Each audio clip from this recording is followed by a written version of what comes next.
Hello everyone, how are you doing? Today I got a question about self doubt. I wanted to address that. Um, one of my client was asking me how can she address her self doubt because every time she goes out there to do certain, uh, she has a certain passion to help people.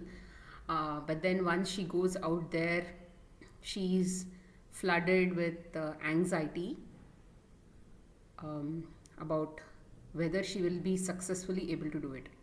So I wanted to. She came to me with this problem. So I just wanted to address and then share my thoughts about it. See, to. It is very natural to feel that um, we may not be successful when we compare ourselves to going out there and then being an overnight success. So it is not possible. See, for example, a child comes into this world. As soon as he comes into this world, he is a complete dependent on the mother for every single thing. And um, he the child goes through a lot of learning and until it walks and until it crawls and then walks and things like that, right? So there is absolutely no self doubt in the child because it is very innocent. It is just doing a certain set of tasks which it is programmed to do. It's innate nature. But then we adults think that we are incapable of doing many things and we can't go there as a child and start learning things. So if you are new in any subject, if you are new in any field, it takes time to get established. But before we get established, it is very important to not compare ourselves to anybody, right? It is important to not compare ourselves to anybody who's already successful in the field. And there will be certain ups and downs, but you will have to understand why am I going to this field to help people. If I'm going out there to help people, it is a passion that I'm trying to enjoy. It is not the outcome. So we'll have to be very careful about um, our objective. If the objective is to help people, then you should be very happy with even one small act of helping people. Whether that person was happy or no should be irrelevant because your happiness dependent on you just going out there to show your to give your services to people. So for example, Mother Teresa was out there on the street, every corner of Calcutta, going around, what do you say, finding children on the streets, near the gutters, and in the garbage bins and all that. She has found a lot of children, and then she has taken care for them because she didn't really care. Although she was a person who was well known during her time, she didn't care about whether people would still help her with funding and things like that. Majorly because she didn't care what the outcome would be, what the people would think. Maybe the people. What if people think that uh, they will not fund me because they are now associating themselves to a person who's going and then picking children from the gutters and things like that? No, she just lived for her own passion. She just lived to serve. She just saw God in everybody. That is exactly what we have to do. We have to think about what is it that we want. If we want to go and then service people, then we just have to stick to servicing people. Then if we jump to something else saying, okay, now I'm suddenly switching my objective to wanting a better outcome, then you don't know what you want yet. So that is very important. You need to first be very clear about what you want. Second thing is, in my opinion, self doubt is a form of fear. Self doubt is a form of anxiety. So when when we are in fear, it means that we don't want to face a certain outcome, because facing a certain outcome is painful to me. So, in the past, when we were facing a tiger, it was a fight or a flight response. So, we had to either fight a tiger or run away from the tiger. So, adrenaline was getting secreted so that they can get pumped up to all our peripheral organs and to the brain, so that we get clarity of thinking, and then whether we are able to run and then take that action to either fight or run. Even today, we are in that fight or flight status. So even though we are not confronting a tiger today, but still over a period of time, we have definitely confronted we have confronted some situations in our life which has which we don't want to confront. So, which is like a tiger. And so when we don't want to face the tiger, we will try to what do you say, manipulate our present to ensuring that that outcome does not happen. So that is the first thing that we need to be mindful about when we are in self doubt or when we are anxious about anything. We need to first drop that mentality and say, I am going to do my job irrespective of the outcome I am going to get. So if I am going there helping people today, I am just going to go there at least trying to talk to them about if anybody is willing to change. I'm just going to share about whatever I know, whether they do it or no, whether they do it partially, whether they do it even one bit of it, it doesn't matter, because you went there and then did your part. The outcome depends on whatever whatever is as a part of your prarabdha, then things like that will come. Irrespective of any outcome, you should be there in a total surrendered mentality. In that surrendered mentality, we should be okay with any form of outcome. That is very important. And also in when we are in the service of people, we are in the service of God. Service of humanity is nothing but serving God. In this book called Rukmini and the Turning of Time, which Dina Mariam has written, Rukmini Devi and Krishna says that loving me also is equal to you serving people. So it is a very, very important, it is a very, precious, and it's a very noble act of going out there to help people.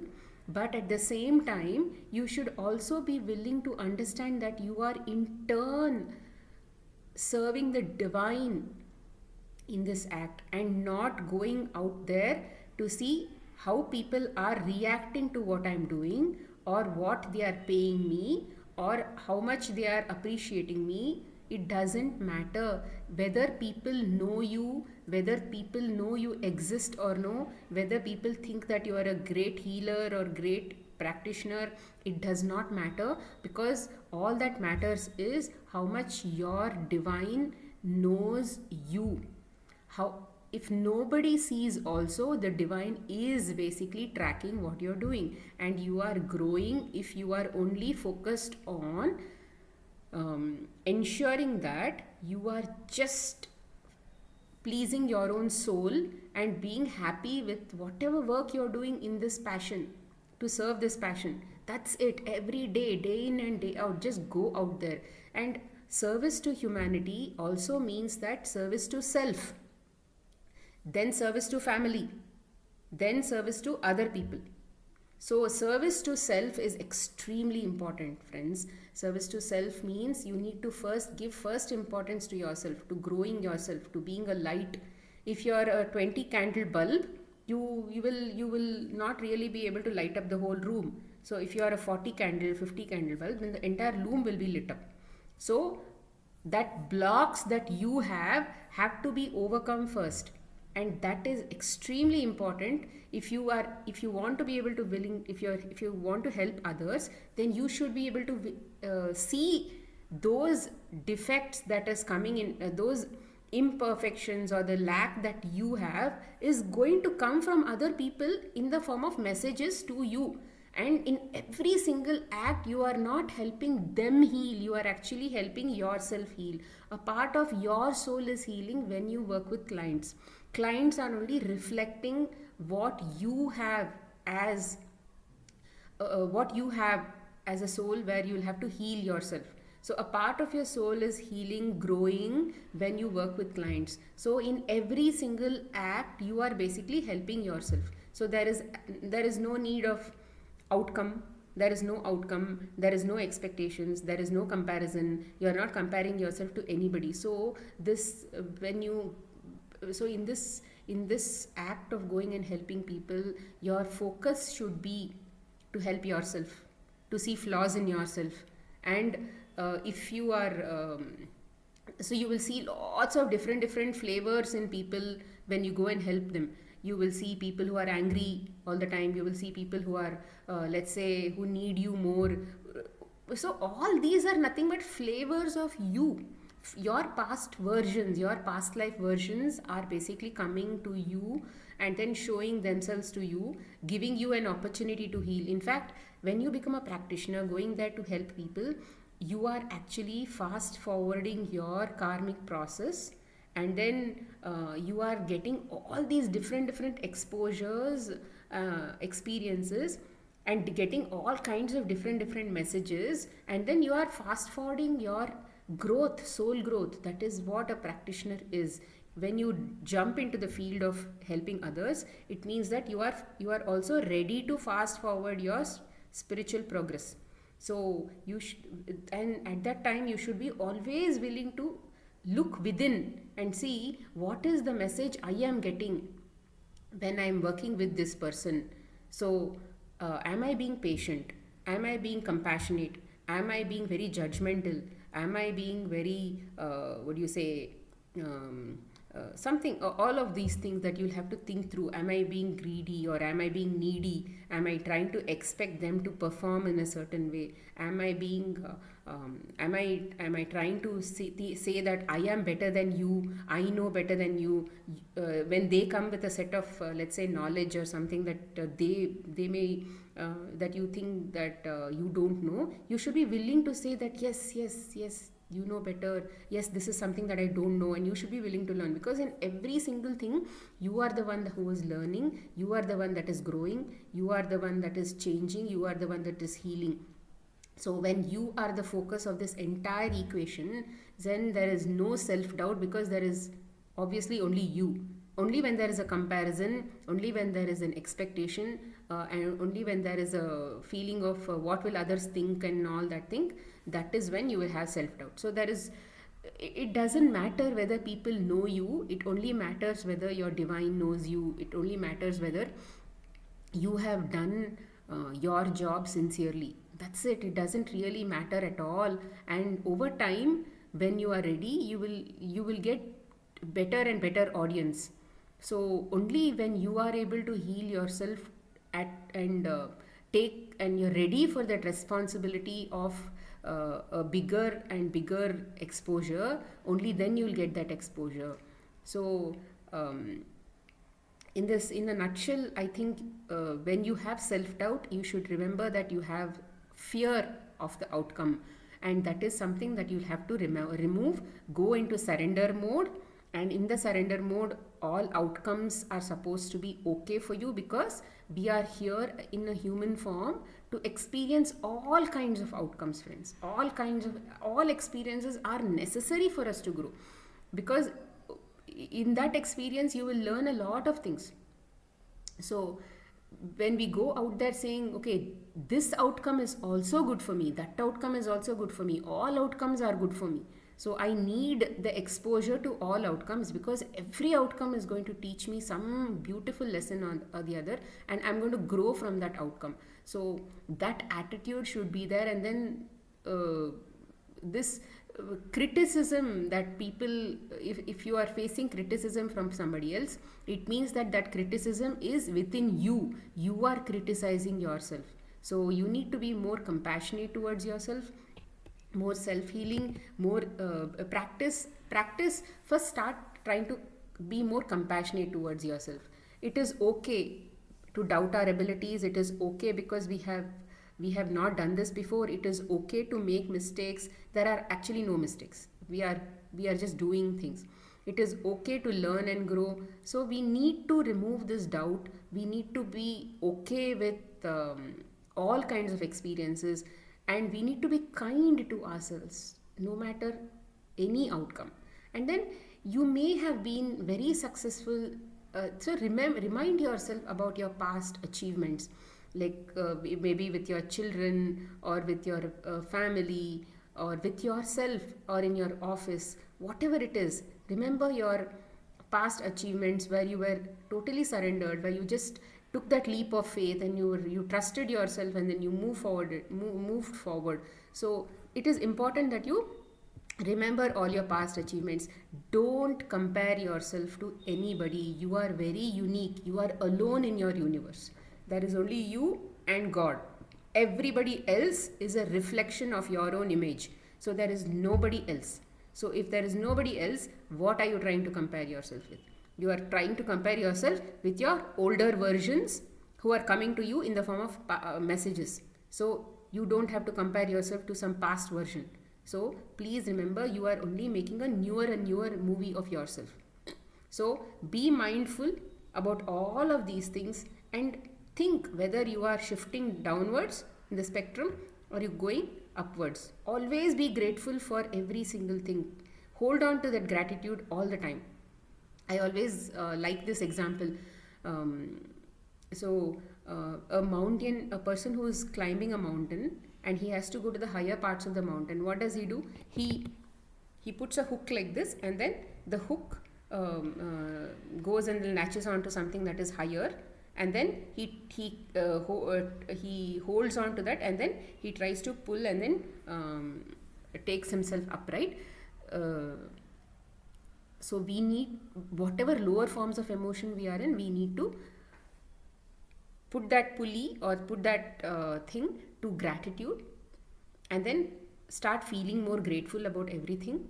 And then we will have to get to higher forms of consciousness. We will get to higher emotions, so higher frequencies. So when we get to higher frequencies, then what happens? Our thinking becomes better, our clarity becomes better, everything becomes better, and we will be able to ground ourselves to better forms of thinking. So it is very important to be aware that self-doubt is a form of fear, which is a root chakra block. So we need to get out of this block with fearlessness. And how do we bring fearlessness into us? By accepting, by believing, by knowing that all outcomes are coming for my best, are coming to help me. Although I may not know it, everything is for my best. So this attitude of surrender is extremely important when you are going out there as a practitioner. And as a practitioner, when you go and work with yourself, you are nothing but an instrument of the divine. The divine is within everybody. What is this body? This body is nothing but a vehicle for the soul. The soul is the divine. It is nothing but a spark of the divine. The energy is coming from the divine. So you are nothing but a vehicle of the divine. So you are not the one who's doing. The limited self, the conscious self, the ego self is actually not going. And then being a practitioner, you should remember that I am this divine self going out there as an instrument of the divine. So I am the instrument of this divine. This vehicle is an instrument of the divine. And when you're an instrument of the divine, you need to remove all these limited blocks that you have. I am not okay. I don't know. I know. I don't have this subject matter expertise. I don't know this. So all that you'll have to remove, because once you let go and say, it's okay, I am an employee of God.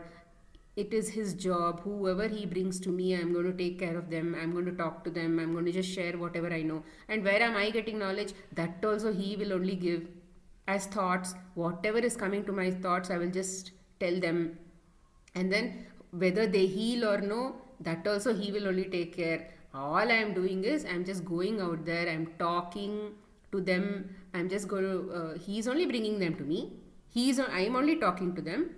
and the content also he's only giving, and then the healing part also he's only taking care. None of it is my responsibility. That should be the attitude.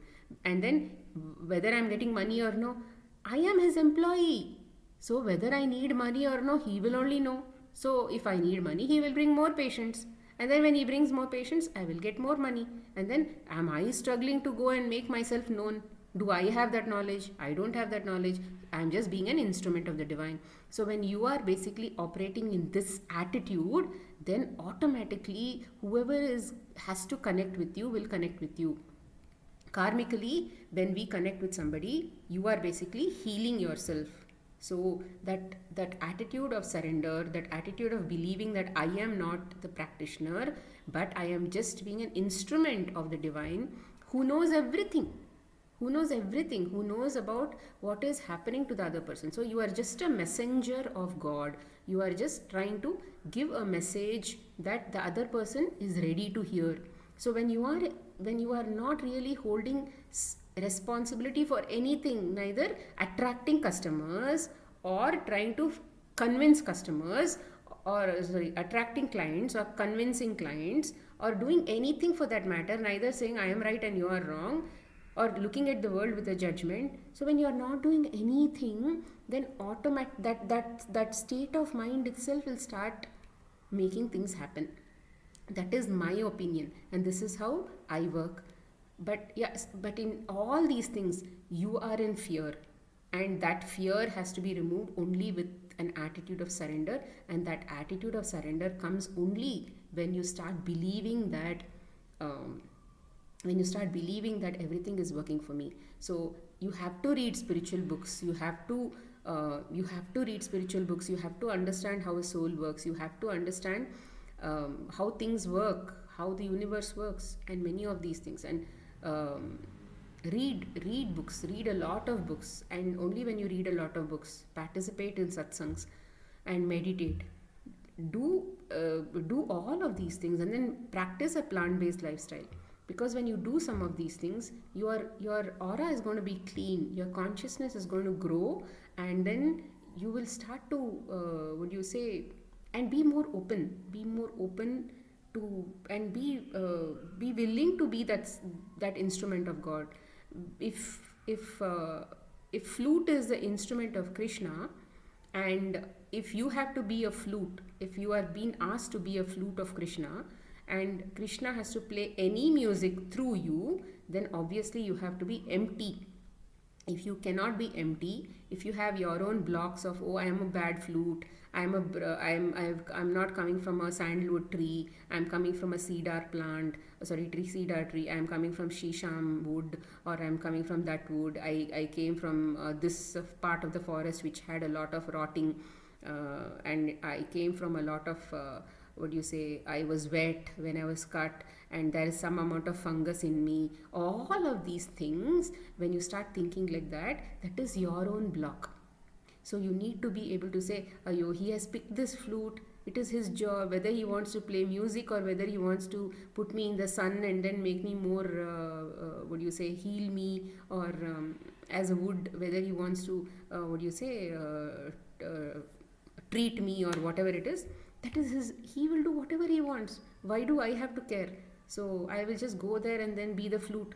Whether he wants to keep me in one corner, or whether he wants to play the flute and whether he wants to play beautiful music, that is his job. So that is the attitude you'll have to be, that your job is to just go there and then be that empty flute. And then in the process of being an empty flute, you will have to clear your own, you have to clear your own antakaran of all the limitations that you have, which are trying to make the flute full. Blocks in the flute, creating blocks in the flute, are your own imperfections. So, and these are not overtime jobs, these are going to come again and again and again. All your life we will continue to keep cleaning ourselves. If you understand how Ho'oponopono works, Dr. Hugh Len says that it's the whole life we are called cleaners only. Every moment we are cleaning ourselves. So it's not like, okay, I did it today, I'm becoming aware today, tomorrow I'm practicing being a great practitioner and all that. Day after tomorrow, oh, again I'm faced with this habit of self-doubt. What is this? Yeah, to yesterday itself I took care of it, and today automatically I got it. Gee, I am not at all a great person. I don't even know how to train myself. Automatically I keep getting the same problems again and again. Hello, we are human beings. We need practice. Practice is what creates habits. And then habits take a long time to erase old habits.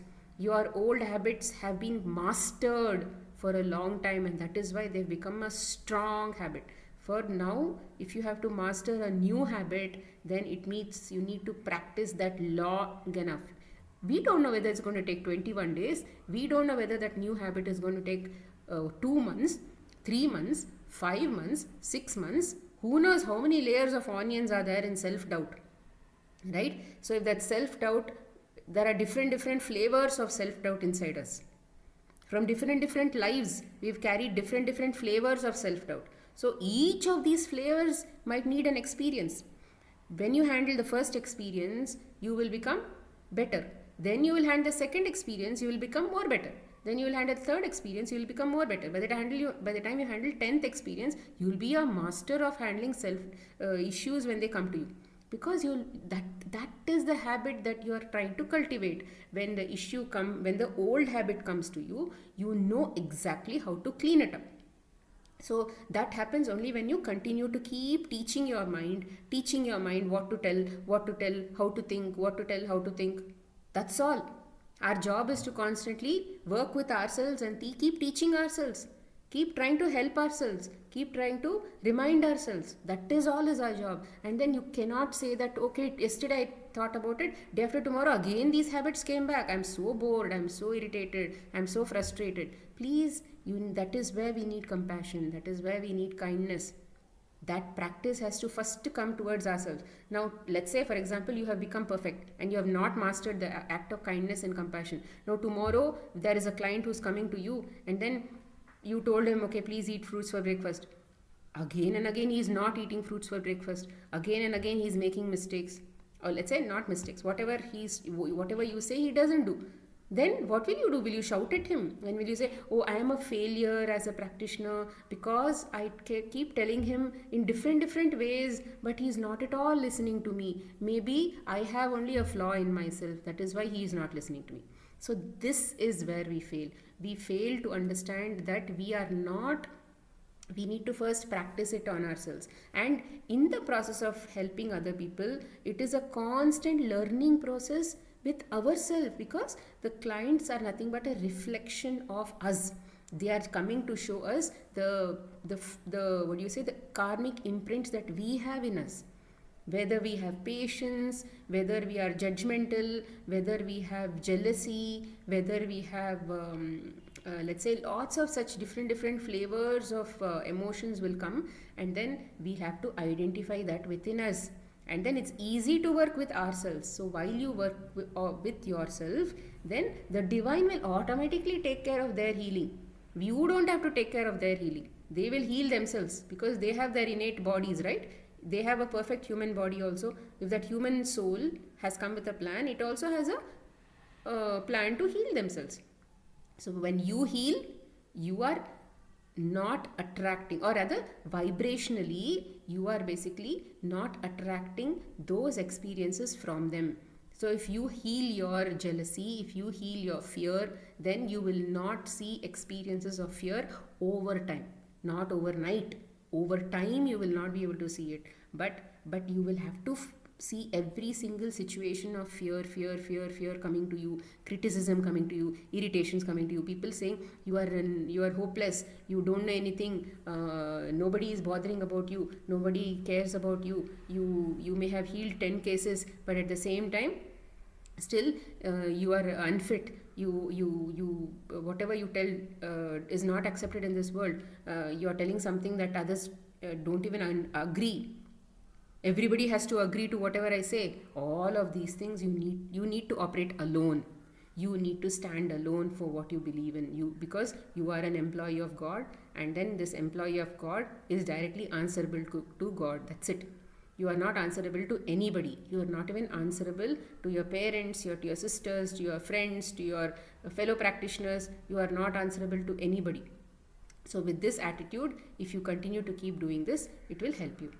So this is how self-doubt has to be handled, and it is not an overnight job. It is something that you practice and develop a habit. I hope it helps. Thank you. All the best. Stay blessed.